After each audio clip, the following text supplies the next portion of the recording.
నమస్తే, తెలుగు వన్ న్యూస్కి స్వాగతం. అడిసిమిల్లి శ్రీనివాస్ గారు ప్రముఖ రాజకీయ సామాజిక విశ్లేషకులు. నమస్కారం అడిసిమిల్లి గారు. నమస్కారం అండి. అడిసిమిల్లి గారు, తెలంగాణలో సంధ్యా థియేటర్ తొక్కిసలాట సందర్భంగా ఇండస్ట్రీకి ప్రభుత్వానికి మధ్య ఏం జరిగింది, ప్రజలతో ముడిపడిన అంశం మీద అసెంబ్లీలో కూడా జరిగిన చర్చ, ఆ తర్వాత ఇండస్ట్రీ పెద్దలు వెళ్ళడం, రేవంత్ రెడ్డి తాను తీసుకున్న నిర్ణయం నుంచి వెనక్కి పోకపోవడం, చేసేది లేక చేతులు ముడుచుకొని రావడం ఇండస్ట్రీ అంత అయింది. ఇదంతా చూసాం. మళ్ళీ ఇప్పుడు ఆంధ్రప్రదేశ్ ప్రభుత్వం దగ్గరికి పవన్ కళ్యాణ్ కలవడానికి దిల్రాజు వెళ్ళారు, తెలంగాణ ఎఫ్డీసీ చైర్మన్. రేవంత్ రెడ్డి ప్రజోపయోగం, ప్రజల కోసం ఇలాంటి ఒకటి నిర్ణయం తీసుకున్నారు.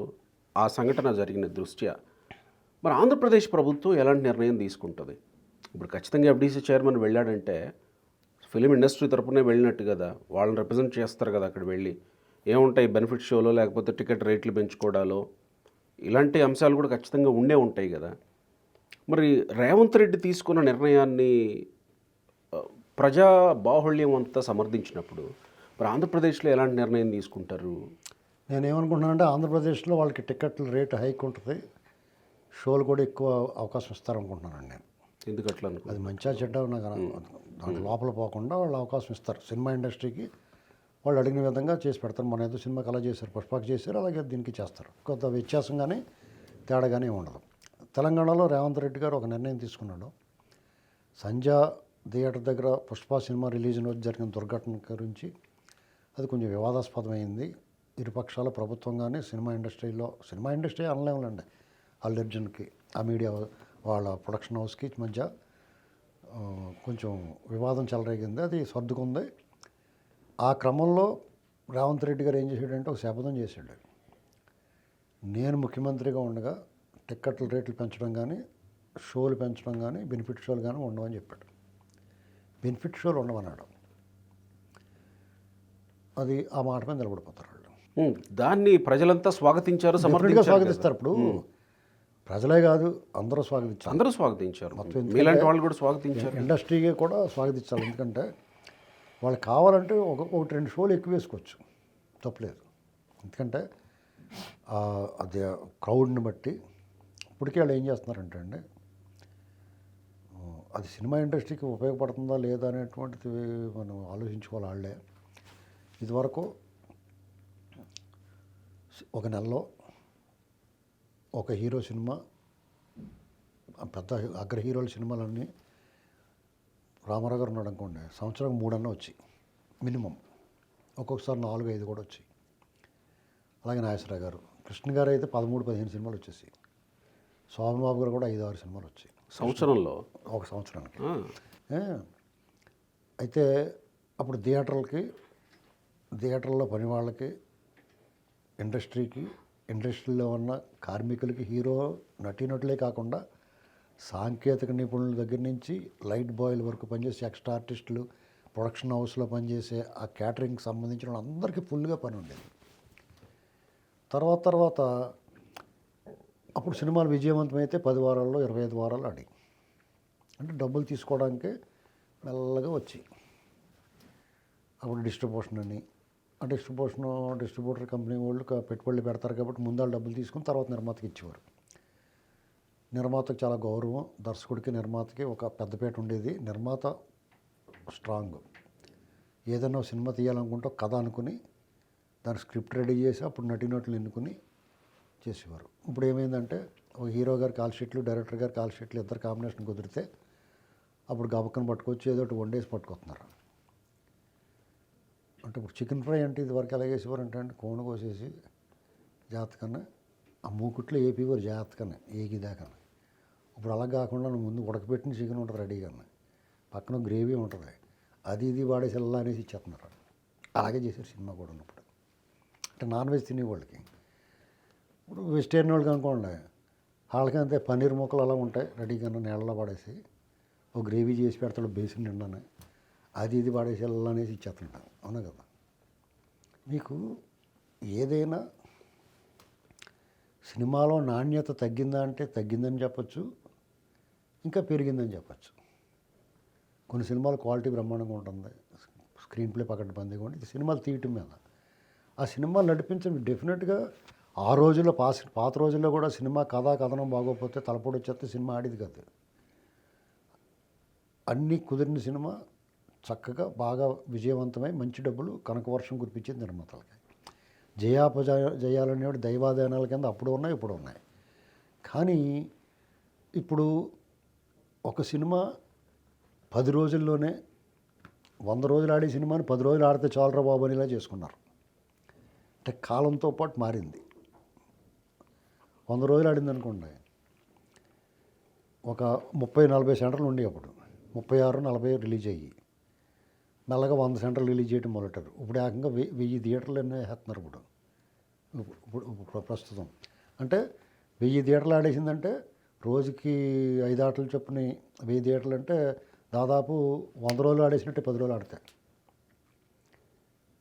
ఇప్పుడు అది ఏం చేశారు, దాన్ని ఇంకొక స్టెప్ ముందుకేసి రేట్లు పెంచేసి మాకు వారం రోజులు 10 రోజులు ఆడినా థియేటర్ సగం ఫుల్ అయినా చాలు మాకు అన్నట్టుగా అనమాట. సపోజ్ ఒక థియేటర్లో మీకు మామూలు రేట్లలో ఫుల్ అయితే 10,000 వస్తుంది అనుకోండి, వీళ్ళు పెట్టిన రేటుకి ఒక వంతు ఫుల్ అయితే కూడా డబ్బులు వచ్చేస్తాయి. వాళ్ళకి డబ్బులు తీసేసుకుని వెళ్ళిపోతారు వాళ్ళు అంతే. అంటే వాళ్ళు ఒక రకంగా వ్యాపార కోణంలోనే చూస్తున్నారు అనేది క్లియర్గా స్పష్టం అవుతుంది. మీకు మరి ఆ వ్యాపార వర్గాలకి మీరు అంటున్నట్టు లాభాపేక్ష లేకుండా ఏ వ్యాపారం ఉండదో, ఎవడో కూడా దోలకి దుకాణం వినోదం అనేది పక్కకి వెళ్ళిపోయింది. ఇప్పుడు వినోదం ఉంటుంది, వ్యాపారం కూడా ఉంటుంది. వ్యాపారం పాళ్ళు ఎక్కువైనాయి. అంటే ఆ ప్రోడక్టు అల్లు అర్జున్, జూనియర్ ఎన్టీఆర్, మహేష్ బాబు, లేదా బాలకృష్ణ గారు, చిరంజీవి గారు, పవన్ కళ్యాణ్ గారు, వీళ్ళకి ఎంత కెపాసిటీ ఉంది మార్కెట్లో, దాన్ని బట్టి అంత బడ్జెట్. ఇప్పుడు సపోజు వాళ్ళు ₹1,00,000 వస్తుంది అనుకోండి, వాళ్ళ సినిమాకి 90,000 దాకా బడ్జెట్ ఇట్టేస్తారు. వాళ్ళకి మిగిలిది తక్కువే ఉంటుంది, అదంతా వీళ్ళ పట్టిపోతారు. ఇది కరెక్ట్ కాదంటాను నేను. ఇప్పుడు రేవంత్ రెడ్డి గారు, మీరు ఒక హీరో గారి సినిమా రేట్లు పెంచాలన్నా, ఎక్కువ షోలు బెనిఫిట్ షోలు వేసుకోవాలన్నా, నువ్వు సంవత్సరానికి ఒక సినిమా కాదు 2 సినిమాలు చేయాలని కండిషన్ పెట్టుంటే బాగుంటుంది. ఎందుకంటే సినిమా ఇండస్ట్రీ వల్ల ఒక రాష్ట్రానికి ఆదాయం వస్తుంది. సినిమా ఇండస్ట్రీ అదొక ఇండస్ట్రీ అండి. వాళ్ళే తక్కువగా చూడాల్సిన పని లేదు మనం. ఎందుకంటే అనేక 24 క్రాఫ్ట్లు ఉంటాయి. దాని మీద ఆధారపడి అనేక వేలాది లక్షలాది కుటుంబాలు ఆధారపడి బతుకుతూ ఉంటారు. వాళ్ళ వల్ల ప్రభుత్వాలు బోడంత ఆదాయం వస్తుంది. వాళ్ళకి చేతి నిండా పని ఉండాలి, ఉపాధి ఉండాలి, అలాగే రాష్ట్రానికి ఆదాయం ఉండాలి. అటువంటిప్పుడు వెళ్ళే 2-3 సినిమాలు ఎక్కువ యాక్ట్ చేయాలి. అలా యాక్ట్ చేయటం వల్ల వాళ్ళ అభిమానులకు ఆనందం కలుగుద్ది. సపోజ్ ఈ సినిమా పోయిందనుకో, పోయింది మళ్ళీ ఆ సినిమా వచ్చేస్తుందిరా, ఈ పుంజి ఓడిపోయిందంటే ఇంకో పుంజి వచ్చేస్తుంది అంటారు కదా కోడి పందాల్లోనే. అలా ఉంటారు సంతోషంగానే. అంటే ఇప్పుడు ఈ విషయానికి వచ్చేసరికి ఇక్కడేమో రేవంత్ రెడ్డి రద్దు చేస్తే నేను చేయను అని అంటే సమర్థించిన వాళ్ళు, ఏపీలో మరి చేయాలని కోరుకోవడమో లేకపోతే ఏపీలో చేస్తారని అనుకోవడమో సమంజసం ఎట్లా అవుతుంది? అంటే ఇక్కడ రేవంత్ రెడ్డి చేయను అన్నాడు కాబట్టి మీరు చేయకండి అంటాం మనం ఎవరం అండి? నేను మిమ్మల్ని అనమనట్లేదు. నేను ఏపీ ప్రభుత్వం, ఆ ప్రభుత్వం పాలసీ అదండి. మీరు అడిగారు సరే, సినిమా వాళ్ళు అంటే మోజు వాళ్ళకే. మీకు ఇందులో బిజినెస్ మ్యాన్ సినిమాలో మహేష్ బాబు అంటాడు, నువ్వు అంటే మోజు అంటాడు. అలాగా వీళ్ళంటే మోజు వాళ్ళకే అయి ఉండొచ్చు, ఏముంది. ఎందుకంటే వాళ్ళకి ఎంత మోజు అంటే, ఆంధ్రాలో సినిమా పిచ్చోళ్ళు ఎక్కువ. సినిమాకి రెవెన్యూ కూడా తెలంగాణ కంటే ఆంధ్రాలో ఎక్కువ వస్తుంది. తెలుగు రాష్ట్రాల్లో చూసుకున్నప్పుడు అంటే విశ్వవ్యాప్తం అయిపోయింది. ఎక్కడ పడితే అక్కడ జపాన్లో కూడా రిలీజ్ చేస్తున్నారు. ఆ డైలాగులు వచ్చేస్తున్నాయి. మొన్న సాలారా సాహో సినిమా నేను జపాన్లో డబ్బింగ్ వెనకాల చెప్పేస్తున్నారు, దానికి వెనకాల వాయిస్ ఓవర్ ఏంటండి. అలాగా టైటిల్స్ అవి వస్తున్నాయి, సబ్ టైటిల్స్. అలా కాబట్టి వాళ్ళ భాష పరిధులు చెరిగిపోయినాయి, బౌండరీస్ లేవు ఇప్పుడు. కానీ ఈ తెలుగు ఇండస్ట్రీ ఆంధ్ర పట్ల కొంచెం చిన్న చూపే ఉంటుంది వాళ్ళకి. హైదరాబాద్ కంఫర్టబుల్ ప్లేస్ అండి ఎవరికైనా, మీకైనా నాకైనా. ఇక్కడ కుమారి ఆంటీ దగ్గర ₹50 భోజనం దొరికేస్తే అదే ₹50 భోజనం నాన్ వెజ్కి వెళ్తే 500 లాగేస్తారు. అలాగే అక్కడ తిని కూడా అక్కడ ఉన్నారు, ఇక్కడ ఎక్కడ ఖాళీ ఉండలేదు. అంటే మీకు ఇది కాస్ట్ ఆఫ్ లివింగ్కి ఎవరైనా బతకొచ్చు, ఎంతైనా బతకొచ్చు, ఎంత ఖర్చు పెట్టైనా బతకొచ్చు. కాబట్టి అంతేకాకుండా వాతావరణం కానీ, సౌకర్యాలు కానీ, ఇది దీన్ని ఏంటంటారంటే అక్రాస్ కంట్రీ మినీ భారతదేశంలో చెప్పుకోవాలి. చపాతీ బ్యాచ్ కూడా ఎక్కువైపోయి మధ్యని 100 మంది వచ్చేసారు. ఏంటండి అందుకని బీజేపీ సీట్లు గెలుతున్నాయి చూసారు బాగానే ఇదివరకు ఒక 20 ఏళ్ళకి ఇప్పటికి తేడా వేయడానికి పానీపూరీలకి వీళ్ళు ఏం చేస్తారు ఆ పానీపూరీలో గుజరాత్ వాళ్ళని గట్ట ఏమన్నారు వీళ్ళు ఆంధ్ర వాళ్ళని తిడతారు వీళ్ళు ఏటో కానీ కావాలని గెలుపుతారు మనం అందరూ ఒకటేరా బాబు అనుకోరాళ్ళు. ఈ ప్రకారం ఇప్పుడు ఈ తెలంగాణ మొన్న ఒకడు అంటున్నాడు ఇండస్ట్రీ వెళ్ళిపోండి అని. అతను ఎవడో చెప్పడానికి ఇండస్ట్రీ వెళ్ళిపోమని నువ్వు వెళ్ళిపోమంటే వెళ్ళరు, నువ్వు ఉండమంటే ఉండరు. అదేంటంటే వాళ్ళ మైలేజ్ పెంచుకోవడానికి ఒకవేళ రేవంత్ రెడ్డికి ఇబ్బంది కలిగించడానికి అంటాడు ఒక ఎమ్మెల్యే, కాంగ్రెస్ ఎమ్మెల్యే. దాని సమాధానం రేవంత్ రెడ్డిని అడుగుతారు, ఆయన అడగరు. అంతే కదా, ఆ ఎమ్మెల్యేని అడగరు, రేవంత్ రెడ్డి గారిని అడుగుతాడు. మీ ఓడి ఇలాగంటున్నాడు ఏంటండి అని. ఎవరు అడిగారో వాళ్ళని అడగాల.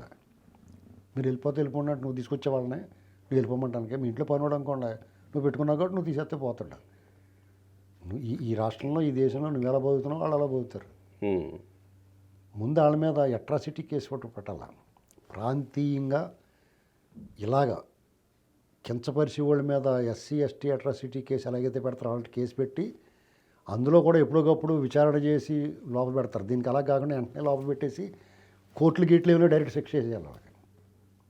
అప్పుడు కానీ కంట్రోల్ అవుతారు. ఎందుకంటే ఇప్పుడు ఏపీలో మన మూల అంశానికి వస్తే ఏపీలో టికెట్ రేట్లో లేకపోతే బెనిఫిట్ షోలకు పర్మిషన్స్ ఇవ్వడం సమంజసమేనా అనేది నా ఇప్పుడు ప్రశ్న. నేను రేట్ల హైక్ గత ఆలోచించుకోవాలండి. వాళ్ళు ఎక్కువ షోలు వేసుకోవచ్చు కావాలంటే. అదేలేండి, ఇప్పుడు దారుణం అది. మీ బడ్జెట్ పెరిగిందని లేకపోతే రెమ్యునరేషన్ ఎక్కువ ఇచ్చామని అలాగా మీరు ఎక్కువ రేటు పెట్టేసుకుంటాం అనేటువంటి సామాన్యుని అడ్డు పిరిచినట్టు అది. నీకు ఆల్రెడీ ఇప్పుడే బోడంత రేట్లు ఉన్నాయి. ఒక మల్టీప్లెక్స్లోకి వెళ్ళాలంటే ఆ పిల్లల్ని తీసుకెళ్తే పిల్లలు పీక్కు తినేస్తారు అవి కొనిపెట్టమని. ఈవెన్ మొన్ననే ట్యాక్స్ ఇది కూడా ట్యాక్స్ స్లాబ్స్ కూడా పాప్కార్న్ మీద ఏరుశనగ గుళ్ళ మీద గట్ట వేసి పడి దొబ్బారు వాళ్ళు.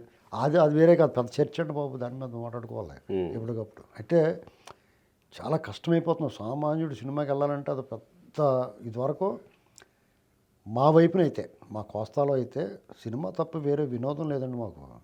ఒక సినిమాయే వినోదం. సంక్రాంతి వచ్చిందంటే పేకాటలు కోడిపందాలు ఇలాంటి అన్ని వాటితో పాటు సినిమా కూడా వెళ్ళిపోవాలి. ఏదో ఒకటి సినిమా. మాకు ఎంత పిచ్చి అంటే సినిమా పిచ్చి.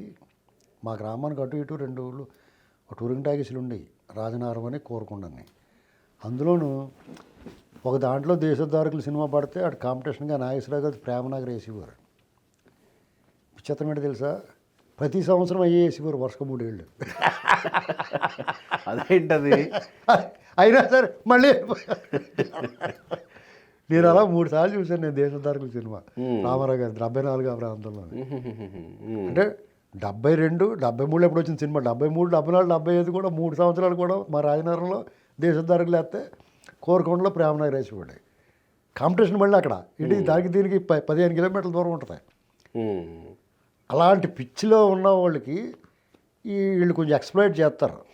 అందుకని 1000 కొనుక్కుంటూ పెట్టి తిడతాం కానీ మనం ఆ పిచ్చి ఏం చేస్తారు, కొనేసుకుంటారు 1000-1200 పెట్టి. ఇక్కడ ప్రభుత్వం ఆలోచించాలి, ఇంత భారీ హైక్ ఇవ్వకూడదు. 150 రూపాయలు టికెట్ అనుకోండి, 200 పెట్టుకోరా బాబు అని చెప్పాలి.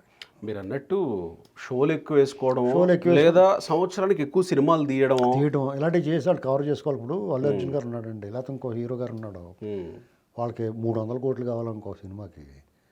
నువ్వు 2 ఏళ్ళకి కానీ సినిమా తీయట్లేదు కదా, 3 సంవత్సరాలు పట్టింది కదా.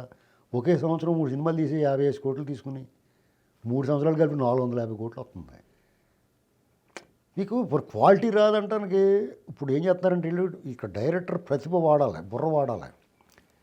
పూర్వం ఏం చేసేవారంటే మొత్తం స్క్రిప్ట్ రాసుకుని మన అందరికంటే ముందు డైరెక్టరు ఆ సినిమాని చూసేవాడు, ఆ మదిలో చూసేవాడు మనసులో ఆ దృశ్యాన్ని. దాన్ని తూచా తప్పకుండా తీసేవాడు, ఖర్చు ఉండేది కాదు. అవసరమైతే రిహార్సల్స్ చేయించేవారు నటుల చేత. రామారావు గారు లాంటి కూడా రిహార్సల్ చేసేవారు, తర్వాత సినిమా తీసేవారు. వాళ్ళు అనుకున్న ప్రకారం 40 రోజుల్లోనూ 30 రోజుల్లోనూ 28 రోజుల్లోనూ 60 రోజుల్లోనూ ముగిసిపోయేది కదా, సినిమా రిలీజ్ అయ్యింది. ఇప్పుడు లేటి డిజిటల్ కదా, రీల్తో పని లేదు. ఇదివరకు ఆ రేషన్, ఆ ముడి ఫిలిం కూడా రేషన్ ఇచ్చేవారు. ఆ డబ్బాల టేకుల మీద టేకులు తీసేసుకున్నారు, ఇంకో ఆ నిర్మాతకి బీపీ వచ్చేసింది. ఆ రీల్ అయిపోతా ఉంటుంది, మళ్ళీ తెప్పించుకోవాలి, ఇంకో క్యాన్ తెప్పించుకోవాలంటే అది బ్లాక్లో కొనుక్కోవాలి. బోడంత కష్టాలు ఉండి అప్పుడు. అంత కష్టాల్లోనే నెలల్లో సినిమా తీసిపోరు. ఇప్పుడు డిజిటల్ కదండి. ఇప్పుడు మనం ఏమంటున్నాం, మన ఫోటో తీయమన్నాం ఇంకో 5-6 కొట్టిరా వాడు తీసుకుంటాం అంటున్నాం కదా. అంతేగా. ఇప్పుడు అలాగాడు ఏం చేస్తున్నాడు, ఒక సినిమాని పొలోమని తీసి పడేస్తున్నాడు. తీసేసి ఇది ఎక్కువైపోయింది ఏం చేద్దామని పార్ట్ 2 ఉందండి అంటున్నాడు. ఇప్పుడు ప్రజలు కూడా, ప్రేక్షకులు కూడా పార్ట్ 2 ఉందన్నాడంటే ఆ సినిమా పార్ట్ 1 చూస్తామని అలా 2 వచ్చిందా చూస్తామండి అని చెప్పాలి. అప్పుడు దారిలోకి వస్తారండి ఎవడన్నా. ప్రజల మీద వాళ్ళ ఎమోషనల్ బ్లాక్మెయిల్, వాళ్ళని ఒక రకంగా ఎక్స్ప్లాయిట్ చేయటం ఇది. మన తాలూకు ఆనందాలని, సంతోషాలని, మన బలహీనతనే వాళ్ళు దాన్ని క్యాష్గా మార్చుకోవడం అనేటువంటిది ఇది. అంతే ప్రభుత్వాలు ఆలోచించాలంటారు. ప్రభుత్వాలు ఖచ్చితంగా ఆలోచించాలి, దాని మీద నియంత్రణ పెట్టాలి. అంతేగాని వాళ్ళు ఇప్పుడు ఎస్థెటిక్, ఇది ఒక సృజనాత్మకమైన కళ అండి. నువ్వు అలా తీయాలి ఇలా తీయాలని మనం ఏం చెప్పం. నువ్వు మంచి సినిమా తీ, అవును కదా. బాగుంటే ఆదరిస్తారు, బాగోకపోతే ఆదరించరు. కానీ మనం కంట్రోల్ చేయగలిగింది ఏంటి, నువ్వు 2 సినిమాలు యాక్ట్ చేయని రిక్వెస్ట్ చేయాలి ఆదాయం కోసం. రాష్ట్రాలకు ఆదాయం వస్తుంది కదా, రాష్ట్రాలకు ఆదాయంతో పాటు యూనిట్కి పని దొరుకుతుంది కదా. పని దొరుకుతుంది కదా, ఉపాధి లభిస్తుంది కదా. అనేక మంది పైకి ఇప్పుడు మలయాళం సినిమాలు అంటే మా ప్రతి ఓడు ఏదో ఫ్యాషన్ అయిపోయింది, మలయాళం అంటున్నారు. ఫ్యాషన్ అయిపోద్ది. మరి వాళ్ళు ఏం చేస్తారంటే ఈ గదిలోనే సినిమా తీసేస్తారు, మొత్తం సినిమా అంతా తీసేసి మాకు 10 రూపాయలకి వచ్చిందండి, 20 రూపాయలు వచ్చిందండి, 10 రూపాయలు లాభం అంటారు. మన వాళ్ళు ఏం చేస్తారు, 100 రూపాయలకి వచ్చి పెడతారు, దానికి 20 అవుతుంది, 80 రూపాయలు లాస్ ఉంది అంటారు. ఆ కవర్ చేసుకోవడానికి ఆ టికెట్ 100 రూపాయలు ఇట్టేస్తారు. ఆ బాధ ఎందుకు? అసలు లాగినట్టు జీళ్ళపాకంలాగా ఉంటుంది ఒక్కోసారి. మలయాళం సినిమాలు కూడా జీళ్ళపాకం ఉన్నట్టు ఉంటుంది. అయితే వాళ్ళు కన్సైన్ అవుతారు దానికి. మనం కూడా బడ్జెట్ ఎక్కడ పెట్టాలో పెట్టాలి. మంచి మంచి దుస్తులు అవి వేసి కొంచెం లొకేషన్ చేసి, మన తెలుగు రాష్ట్రాల్లో కూడా బ్రహ్మాండమైన లొకేషన్లు ఉన్నాయి. ఇది చెప్తే నీకేం నొప్పి అనుకుంటారు వాళ్ళు. ఒకళ్ళనొకళ్ళు పోటీ. ఒకప్పుడు హిందీ క్యాన్వాస్ అంటే హిందీ చిత్రాల క్యాన్వాస్ బాగుండేది, పెద్దది ఉండేది. వాళ్ళ మార్కెట్ ఇండియా వైడ్ ఉండేది కాబట్టి కొంచెం ఎక్కువ ఖర్చు పెట్టి తీసుకోరు. మన వాళ్ళకి తక్కువ బడ్జెట్లో తీయాల్సి వచ్చేది, ఎందుకంటే పరిధి తక్కువ కాబట్టి. ఇప్పుడు ఇవాళ మన డబ్బింగ్ రేట్స్ అమ్మేసుకున్నా కానీ మన హీరోలు అందరూ మనకన్నా ఎక్కువ బాగా నార్త్ వాళ్ళకి తెలుసు, విశ్వవ్యాప్తం అయిపోయారు. పైగా ప్రపంచం అంతా చూస్తున్నారు. కలిసిపోయింది కదా అంతానే. ఓటీటీ ప్లాట్ఫామ్ వచ్చిన తర్వాత ఇంకా కలిసిపోయింది. అవును. కాబట్టి ఇప్పుడు కూడా వాళ్ళు కూడా ప్రభుత్వాల దగ్గర దేబరించాల్సిన అవసరం లేదు వాళ్ళకి. ఆ హీరోలో 2-3 సినిమాలు వేయాలి. ప్రభుత్వాలు ఒకవేళ నిజంగా ఇప్పుడు రేవంత్ రెడ్డి గారి లాగాను, జగన్మోహన్ రెడ్డి గారి లాగాను, కేసీఆర్ గారి లాగాను అని కళ్ళు ఎర చేస్తే ఒక రకంగా యాక్ట్ చేస్తున్నారు వీళ్ళు. మీకు ఏం కావాలి చెప్పండి బాబు, ఇచ్చేస్తాం, దోసిపెట్టేస్తాం అన్న వాళ్ళ దగ్గరేమో ఒకలాగా యాక్ట్ చేస్తున్నారు వీళ్ళు. అలా కాకుండా మీరు కూడా ఎవరికి ఇవ్వాల్సిన గౌరవం, నీకు రాజకీయంగా నచ్చినా నచ్చకపోయినా ప్రభుత్వ అధినేతను ఎవరైనా గౌరవించాలి. వాళ్ళ పాలసీలకు తగ్గట్టుగా మీరు నడవాలి. అలాగే ఎవరికి నొప్పింపక తానవ్వక నడుచుకోవాలి. ఎందుకంటే మీది ఒక కళాకారులు సున్నితంగా ఉంటారు. వాళ్ళు మేధా సంపత్తి, డైరెక్టర్లని, రైటర్లని, లిరిక్ రైటర్లని, సంగీత మ్యూజిషియన్స్ వీళ్ళు ఎవరిని కూడా తక్కువ అంచనా. ఎందుకంటే ఒక కళ, అది అందరికీ అబ్బదు. ఏంటంటే ప్రొడక్షన్ బాయ్, లైట్ బాయ్ కింద ఎవడైనా చేయొచ్చు, కానీ ఒక లిరిక్ రైటర్ అందరూ రాయలేరు. అవును కదా. కాబట్టి వాళ్ళకి ఇచ్చి గౌరవం వాళ్ళకి ఇవ్వాలి, వాళ్ళకి ఇచ్చే రెమ్యునరేషన్ అందంగా రావాలి. సినిమా హీరో కూడా కష్టం ఉంటుంది. ఆ కష్టపడిన దానికి తగ్గట్టుగా ఇదివరకుతో పోల్చుకుంటే ఇప్పుడు కష్టం తక్కువ. ఇదివరకు ఇలాంటివి లైట్లు పెట్టేసి వాళ్ళ ముఖాలు ఎండలో పాడిసిన కలెక్టర్ మామిడికిలాగా అయిపోతుంది. వాళ్ళకి మేకప్లు చేసి ఎండకంతా ముఖం బయట చూస్తే మేకప్ తీసిన తర్వాత ఇలా ఉంది ఎట్రా ముఖం వడిలిపోయి అనుకుని నేను చచ్చినట్టు మేకప్ వేసుకుని తిరగాలి వాళ్ళు. అదేదో సినిమా కోసం ఎన్టీఆర్ కొన్ని గంటల పాటు 10 గంటలో ఇది సీతారామ కళ్యాణం, సీతారాం కళ్యాణం రావణాసుడి పాత్రలో 10 తలలు పెట్టుకొని అంటే చాలా కష్టం ఉంటుందండి. ఇప్పుడు ఆ కష్టాలు లేవు. షూటింగ్ అయిపోయిన వెంటనే అప్పుడే సినిమాలోకి వచ్చినోడు కూడా క్యారవాన్ అంటున్నాడు. ఏటో మరి క్యారవాన్లో ఏముంటుందో మరి అందులో కూర్చుంటున్నారంట. మా దోసకాయల పెళ్ళి నందరాల్లో బోళని సినిమాలు తీశారండి. జితేంద్ర శ్రీదేవితో దేవత సినిమా హిట్ అయిన తర్వాత జితేంద్ర గారు శ్రీదేవితో మళ్ళీ అదే తోఫాని తీశారు. తోఫా అని పాట ఉంటుంది చూసారా, ఆ సినిమా తీశారు. అక్కడ అది తీసినప్పుడు వాళ్ళు కుర్చీ వేసి కూర్చుని ఇలా మామూలుగా కుర్చీలో కూర్చుని కూడా జితేంద్ర చెట్టు కింద అతనికి ఆర్ఆర్గా వాళ్ళకి ఏం చేసేవారంటే 50 ముక్కలు అవి పెట్టేవారు వాళ్ళకి. ఇది ఎట్రా బాబు ఇప్పుడే కదా ఇలాగని వచ్చాడు, మళ్ళీ ఆడికి ప్లేట్ ఎట్టుకెళ్ళి కూడా ఒకడు వాడు గప్పకు తినేసి నేను అడిగి నాకు ఆ యూనిట్లో ఉండి ఏంటంటే ఇప్పుడే కదా వెళ్ళి వచ్చాడు, ఏమాత్రం కష్టం ఉంది, ఆ 50 ముక్కలు అవి పెడుతున్నారంటే ఆడు ముసలుడు అయిపోతున్నాడు కదండి, దవడలు సాగిపోయి ఉంటాయి, నవ్వితే కొంచెం బొక్కలు కట్ట మళ్ళీ ఎక్సర్సైజ్ అయ్యి బాగుంటాయండి అన్నాడు. ఆడు నాకన్నా ఎటకరం కదా అని ఎవడు కానీ ఇలాగా వాళ్ళు అందరూ బయట కూర్చొని ఉండేవారు. ఏంటండి డైరెక్టర్ గారు రాఘవేంద్ర గారు వాళ్ళకి యాక్చువల్గా వాళ్ళకి ఎలా యాక్ట్ చేయాలో చెప్పి కూడా వాళ్ళు అలా యాక్ట్ చేసుకోరు.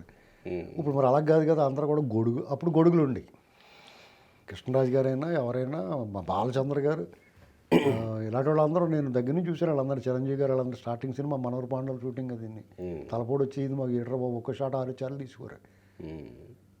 మరి ఇప్పుడు అలా కాదు కదా, అంత డిజిటల్లో వెనకాల ఇలాంటి గ్రీన్ మ్యాట్ పెట్టేసుకుని దాని వెనకాల ఏమైనా చేస్తున్నారు, కొండకి దూకేసినట్టు చూపించేస్తున్నారు. వాళ్ళు చచ్చినట్టు తూకాల్సి వచ్చింది. అప్పుడు ఇంత వెసులుబాటు వచ్చినప్పుడు వాళ్ళు కూడా ఎక్కువ సినిమాలు తీసి అభిమానులు అలరించాలి. మీ అభిమానుల కోసం ఇప్పుడు ఎందులో దూకుడు సినిమాలోనే ఎంఎస్ నారాయణ గారు అంటాడు, బాబు నీ హీరో కోసం నా కోసం నువ్వు కొంచెం ఓపిక పట్టి బాబు సినిమా తీ బాబు, నువ్వు కోపడక బాబు అంటాడు కదా శంకపూర్ రాజేశ్వర వాళ్ళకి కోపం వచ్చినప్పుడు. అలాగా వీళ్ళు కూడా వాళ్ళ అభిమానుల కోసం ఆ నిర్మాతలకి కొంచెం డబ్బులు రావడం కోసం మీరు డబ్బులు తగ్గించుకుని ఎక్కువ సినిమాలు యాక్ట్ చేసి మా కృష్ణ గారి లాగా, మా కృష్ణ గారు అందుకనే చాలా గొప్పవాడు అంటాను నేను. ఎందుకంటే ఆయన ఒక 4 షిఫ్ట్లు 3 షిఫ్ట్లు పనిచేసి రోజుకి ఏంటండి. ఆయన 300 మంది ఎడగారం ఆడతారు. ఆయన మా స్క్రీన్ మీద కనపడితే చాలు అనుకునే వాళ్ళు మేము. అలాంటి పిచ్చి అభిమానులు ఉన్నప్పుడు మాకు ఏమాత్రం నిరాశపరచకుండా ఓ సినిమా వదిలేసిపోయారు. ఆ సినిమా తలపోడు వచ్చేసింది అనుకోండి, మేమేం బాధపడేవాళ్ళం కదా, కాసేపు ఏడ్చి వచ్చేసేవాళ్ళం. మళ్ళీ వచ్చిన వాళ్ళకి మళ్ళీ కూడా వచ్చేసింది. మాకు ఎంటర్టైన్మెంట్ లోటు ఉండేది కాదు. మా కృష్ణ గారు కనపడి కూడా అంతే. కానీ ఆ హీరోయిన్లే వాళ్ళ స్టోన్ వాళ్ళు పెట్టేసేవారు వాళ్ళు. అని ఏమంటే ఇప్పుడు ఉన్న వాళ్ళకి ప్యాడింగ్ హీరోయిన్, మంచి హీరోయిన్ కత్తిలాడిది ఉండాలి, దాని సపోర్టింగ్ సిస్టరేజ్ ఇది కూడా మంచిది ఉండాలి, ఆ మ్యూజిక్ డైరెక్టర్ మంచిగా ఉండాలి. ఇవన్నీ వాళ్ళు ఎంచుకుంటారు. అన్నీ పోగొట్టినాయి కానీ సినిమా డుష్మంటుంది ఒకసారి. ప్యాడింగ్ అంటారు దాన్ని. ప్యాడింగ్ ఇదివరకు అలాగే రామారావు గారు నాగేశ్వరరావు గారికి అన్నీ రెడీ చేసి పెట్టి మీరు యాక్ట్ చేయమని కూడా అంతే. ఎంపిక అవకాశం హీరోలకు ఉండేది కదా అప్పుడు. దర్శకుడు నిర్మాత ఆ సిస్టమ్ మళ్ళీ వస్తే నిర్మాతకు గౌరవం దక్కితే చిత్రసీమ ఖచ్చితంగా బాగుపడుద్ది. అలాగే హీరోలు కూడా కొంచెం ఎక్కువ సినిమాలు యాక్ట్ చేస్తే రెవెన్యూ పెరుగుద్ది, రాష్ట్రాలకి వాళ్ళకి పెరుగుద్ది, పని దొరుకుద్ది. రేట్లు పెంచడం కాదు, సినిమాలు యాక్ట్ చేయడం పెంచాలి. ఇప్పుడు లేటెస్ట్గా రేపు సంక్రాంతికి రాబోతున్నాయి అంటే దిల్ రాజే ప్రొడ్యూసర్గా ఉన్నాడు కాబట్టి గేమ్ చేంజర్ కోసం ఆయన వెళ్తున్నాడు మాట్లాడుతున్నాడు అనుకోవచ్చు. మరి బాలకృష్ణ గారు కూడా రేపు రాబోతా ఉంది, డాకు మహారాజు రాబోతా ఉంది సంక్రాంతికి. మరి ఆ నిర్మాత ఏమన్నాడంటే నాగవంశీ ఎవరన్నా వెంకటేష్ గారి సినిమాకి గేమ్ చేంజర్కి పెంచితే మాకు పెంచుతారు, వాళ్ళకి పెంచకపోతే మాకు మానేస్తారు. నలుగురితో పాటు నారాయణ, కులంతో పాటు గోవింద అన్నాడు. దానికోసం వీళ్ళు ప్రత్యేకంగా వెళ్ళి మీకు బాలకృష్ణ గారు ఇప్పుడేంటి జగన్మోహన్ రెడ్డి ముఖ్యమంత్రిగా ఉండగా మొత్తం హీరోలు super star, megastar, rebel star, icon స్టార్లు ఇలాంటి వాళ్ళు అందరూ వెళ్ళారు. ప్రపంచమే గుర్తించిన ఒక డైరెక్టర్లు అందరూ వెళ్ళి జగన్మోహన్ రెడ్డి దగ్గరికి వెళ్ళి మాట్లాడారు. దానికి అది పోజు కొట్టాడు అతను. అప్పుడు బాలకృష్ణ ఏమన్నా నాకు పెంచేమేజ్ లేదు మానే అన్నాడు. అయినా సరే అక్కడ సినిమా సూపర్ హిట్ అయింది. కరోనా వచ్చినప్పుడు కూడా థియేటర్లకు వెళ్తానికి భయపడిపోయే రోజుల్లో అఖండ రిలీజ్ అయింది. అందరినీ థియేటర్కి రప్పించింది. మళ్ళీ సినిమా పరిశ్రమ కళకళలాడింది. అప్పుడు కూడా రేట్లు పెంచమని గట్ట అడగలేదు ఆయన. అప్పుడు ఏం చేసేవారండి, థియేటర్ల దగ్గర పెట్టేశారు, ఎంఆర్ఓలను గట్ట పెట్టేసి ఎంత ఇబ్బంది పెట్టేసాడు. నాని సినిమాలు అన్నట్లు చాలామంది సినిమాలు, పవన్ కళ్యాణ్ గారి సినిమా భీమలా నాయకి ఏమి వచ్చినప్పుడు చాలా ఇబ్బంది పెట్టారు. చాలా దారుణం అన్నమాట. అసలు అంత పగట్టాల్సిన పని ఆ టైపు రేవంత్ రెడ్డి గారు చేయడు, ఇప్పుడున్న ప్రభుత్వం ఆంధ్రలో కూడా చేయదు. ఇప్పుడు రేపు తర్వాత భగవంత్ కేసరి కూడా అడగలేదు ఆయన. ఆ సినిమా దాని అంతటా అదే బాగుంటే చూస్తారు, అది మారేస్తారు అన్నట్టు థియేటర్లు ఎక్కువ ఇచ్చుకున్నారు, షోలు ఎక్కువ వేసుకుని ఉంటారు. ఇప్పుడు కూడా అడగడు అతను. అవి పెంచితే పెంచుతారు, లేదంటే మామూలు రేట్ల మీదే అడుగుతుంటారు. Right sir, thank you.